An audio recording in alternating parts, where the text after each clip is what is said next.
This is the story of City Mouse and Country Mouse, based on a fable by Aesop. What is it like to live in the city? How is it different from living in the country? Once upon a time, there was a happy little mouse that lived in the country. One summer, she invited her cousin from the city to come and visit her. When her city cousin arrived, she tried to show him how pleasant and relaxing life in the country could be. They sat on the porch and looked at the stars as they listened to the crickets chirping.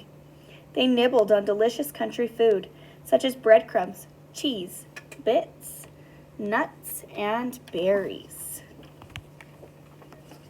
"Are you enjoying country life, dear cousin?" the country mouse asked. But the city mouse was not impressed at all by the country life. He missed the sounds of taxis and buses. He missed the shops and people walking in the busy streets. In fact, he was quite bored. He replied to his cousin, "You poor thing. Life in the country is much too quiet, and the food is so plain. Dear cousin, come back to the city with me, and I will show you how wonderful life can be. The food in the city is fancy and delicious, unlike any that you have ever tasted." The country mouse wanted to see whether her cousin's life in the city was as grand as he described. So she went back to the city with him. When they arrived, the country mouse was surprised at how noisy the city was. Cars were honking at their horns, and there were so many people.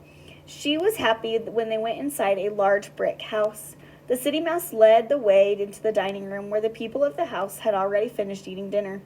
There were many wonderful things to eat sitting on the table. "What a feast!" exclaimed the country mouse. Her eyes grew big and round as she gazed at the chicken, potato salad, rich cheeses, strawberries, jellies, and chocolate cake. The country mouse began to think her cousin was right, and perhaps she should move to the city.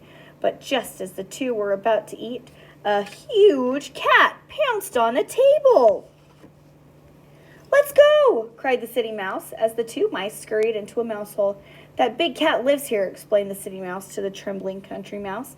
"We will have to hide for a while, but we can go back and eat later, after he is gone." But the country mouse shook her head. She said, "As soon as that cat is gone, I'm going home just as fast as I can.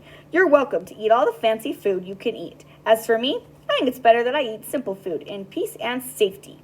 And the country mouse went back to her simple life in the country and lived happily and peacefully ever after.